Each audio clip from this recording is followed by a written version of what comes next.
Hi friends, hi everybody. I think you all are doing good.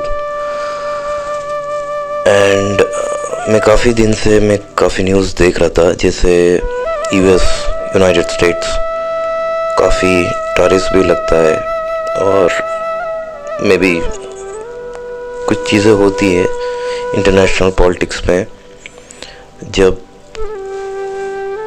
हम लोग के हाथ में एज ए इंडियन हम लोगों को काफ़ी चीज़ में ध्यान देना पड़ता है, जिसकी वजह से आज हम लोग थोड़े ट्रबल में है। The first and foremost thing is, जब भी कोई भी कंट्री हमारे ऊपर कोई टैरिफ में लगाते हैं या तो हमको किसी अच्छी यूनिवर्सिटीज़ में लेना पड़ता है। सबसे बड़ा प्रॉब्लम हमारे देश में है, especially in education system, we don't have proper laboratories. Laboratories का मतलब ये नहीं कि जैसे कॉलेज होता है खाली उनके पास ही लैब रहना चाहिए। कुछ रिसर्च करने के लिए किसी फील्ड में हम लोगों को लैबोरेटरी का सख्त ज़रूरत होता है। जैसे किसी के ऊपर हमको रिसर्च करना है तो कोई यूनिवर्सिटी को हम रिक्वेस्ट करते हैं तो कोई रिजेक्ट कर लेते हैं।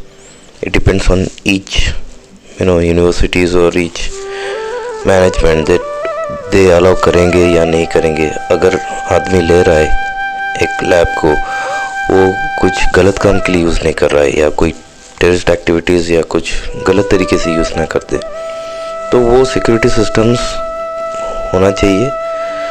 वी डू सपोर्ट दैट, मगर कुछ चीज़ में हम लोगों को खुद लैब्स होना चाहिए। ऑटोमोबाइल इंडस्ट्री में होना चाहिए ताकि हमारे बच्चे colleges and people who are not studying in college also, ऐसे कुछ बच्चे होते हैं जो कॉलेज में पढ़ने के लिए भी उनका ताकत नहीं रहता, तो हम सबको यूज़लेस नहीं बोल सकते। उनमें से किसी के टैलेंट रहता है मगर कुछ फाइनेंशियल की वजह से, कुछ ना कुछ प्रॉब्लम की वजह से वो लोग ऊपर नहीं आ पाते। तो इंडिया में ऐसा कुछ लैबोरेटरीज होना चाहिए जिसमें कंपनीज बच्चों की क्रिएटिविटी टैलेंट्स को लेके उनके लैब को एक्सेस करने देंगे, तो मे बी ये चीज़ फ्यूचर में हम सबको फ़ायदा भी करा सकता है। सी इन मैनी थिंग्स हम लोग कभी भी ध्यान नहीं देते हैं कि एक देश हमारे ऊपर टैरिफ लगा रहा है, कोई देश हमको बोलता है कि come on you should study in this university, you have to pay more, you have to do that. If you have studied in this university, you are selected from this university, तो आपको अच्छी job मिलेंगे। एक system बन गया है। तो पहला चीज़ है, हमारे देश में काफ़ी टैलेंट्स यूज़लेस पड़े हैं, वेयर काफ़ी गरीब बच्चों भी ऐसी टैलेंट्स बहुत सारे हैं, क्योंकि कुछ टैलेंट को दिखाने के लिए इनिशियल इन्वेस्टमेंट भी होता है। एग्ज़ाम्पल दे रहा हूँ, कोई एयरक्राफ्ट बनाते हैं, छोटे छोटे आरसी मॉडल्स बनाते हैं। कुछ बच्चे कितने इलेक्ट्रॉनिक्स में टैलेंट रखते हैं, मगर उनके पास वो डिवाइसेस, उसको टेस्टिंग करने के लिए लैबोरेटरीज नहीं रहता है, टूल्स नहीं रहता है, तो उनको खुद को ख़रीदना पड़ता है। तो those things will discourage them to go ahead. उनके पास टैलेंट्स रहता है तो उस टैलेंट को वो लोग यूज़ नहीं कर पाते। दूसरी चीज़, जब हमारे बच्चों को काफ़ी एक्सेसिबिलिटी मिलता है लैब्स के लिए, फ्री लैब्स, जैसे हमारे देश में काफ़ी कंपनीज है, जो लोकल कंपनी की बात कर रहा हूँ मैं, अगर वो लोग छोटे छोटे लैबोरेटरीज बनाएंगे और कुछ कंपटीशंस क्रिएट करेंगे स्कूल कॉलेजेस, गवर्नमेंट स्कूल्स में, लोकल विलेजेस में, वहाँ पे कुछ टेक्निकल कंपटीशंस कराएंगे, तो उसमें से काफ़ी फिल्टर्ड आउट हो जाएंगे टैलेंटेड बच्चे। तो उनको हम लेके लैबोरेटरीज़ का एक्सेस देंगे, देन वो लोग अपना टैलेंट को यूज़ कर पाएंगे। तो वो लोग कुछ अगर इन्वेंशन भी कर देते हैं, सो उनके लिए भी अच्छा रहेगा, देश के लिए भी अच्छा रहेगा, फ्यूचर रहेगा, सब लोग उस टेक्नोलॉजी को यूज़ करके बाहर के देश में एक्सपोर्ट भी कर सकते हैं टेक्नोलॉजी को। तो ये रहा टेक्निकल फील्ड में, मेडिकल साइंस में भी ऐसा ही रहता है, फार्मास्यूटिकल फील्ड में भी वैसा ही रहता है। तो जब हम टैलेंटेड बच्चों को हमारे देश का लैब्स की एक्सेसिबिलिटी मिलता है तो काफ़ी चेंजेस आ जाएंगे। और दूसरी चीज़, हमारे देश में ज़्यादातर लैबोरेटरीज नहीं है जहाँ नॉर्मल बच्चे जाके परमिशन लेके वेरीफाइड हो के लैबोरेटरी के अंदर एक्सेस ले सकते हैं। होप करता हूँ कि आगे कुछ लोग में भी ये वीडियो देख के कुछ स्टेप्स लेने का कोशिश करेंगे तो वो काफ़ी अच्छा रहेगा।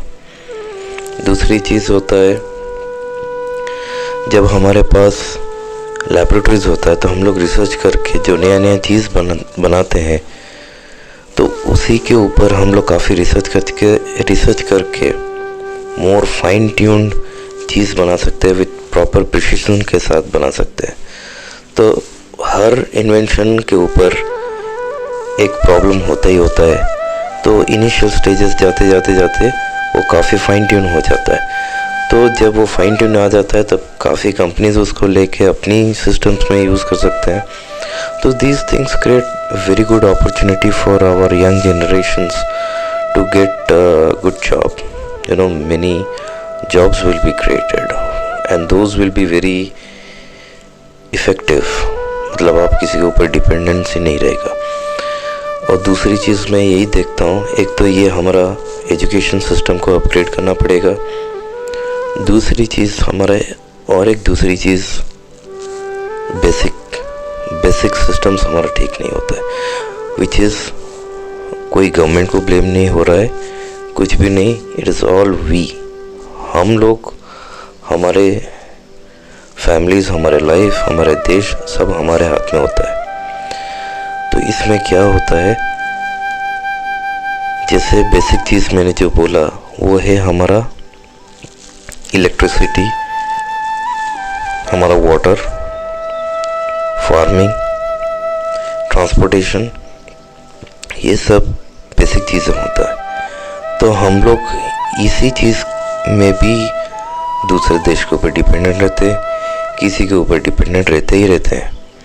और हमारा जो भी इनकम हम करते हैं as a small family, small basic income भी ये सब बेसिक चीज़ में ही वेस्ट हो जाता है। एग्ज़ाम्पल, अब हमारे घर में इलेक्ट्रिसिटी है तो हम लोग उसका इलेक्ट्रिसिटी बिल भी देते हैं।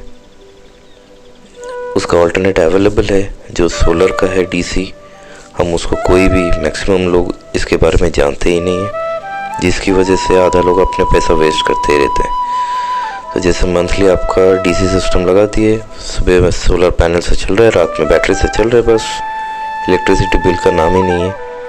तो ये आपका टोटल इंडिपेंडेंट सिस्टम रहा। तो वैसे मैं काफ़ी मैं देख रहा हूँ वेस्टेजेस हो रहा है।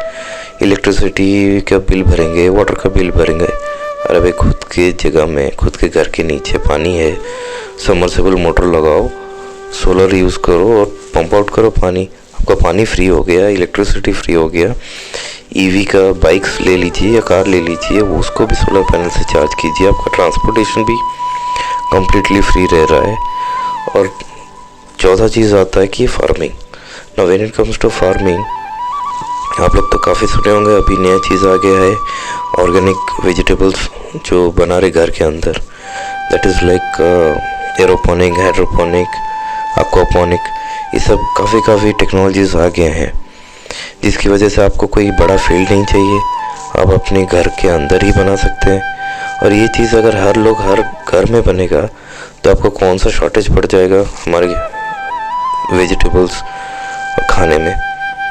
जो ऑर्गेनाइज्ड नहीं है, जो बेसिक सिस्टम्स हमारा ऑर्गेनाइज्ड नहीं है, इसकी वजह से हम लोग काफ़ी प्रॉब्लम्स फेस कर रहे हैं। तो हम लोग हमेशा कोशिश करेंगे कि किसी भी तरह ये बेसिक सिस्टम्स हमारा नॉर्मलाइज को होना चाहिए। जैसे मैंने अभी एग्जांपल दिया, इलेक्ट्रिसिटी आपको ज़ीरो कर दिया गया, वाटर आप खुद आपका सबमर्सिबल डाल के सोलर यूज़ कर सकते हैं। तीसरा, आप ईवी यूज़ कीजिए for transportation. Fourth for farming. आपका ये 4 बेसिक चीज़ें जब स्ट्रांग हो जाता है, आप किसी के ऊपर डिपेंड करने का उतना ज़रूरत भी नहीं पड़ेगा। और जब आपका बेसिक हमेशा अवेलेबल रहता है, तो जो भी नेक्स्ट जनरेशन्स आते हैं, तो आपका काफ़ी टाइम जब बचता है, तब आप उसमें कोई दूसरा बिजनेस कर सकते हैं या कुछ रिसर्च कर सकते हैं।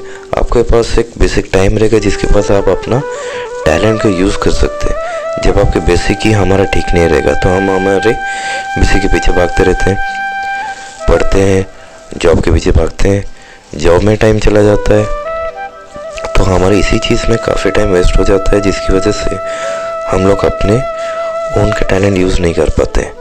सो we need to focus these 4 basic things in our life.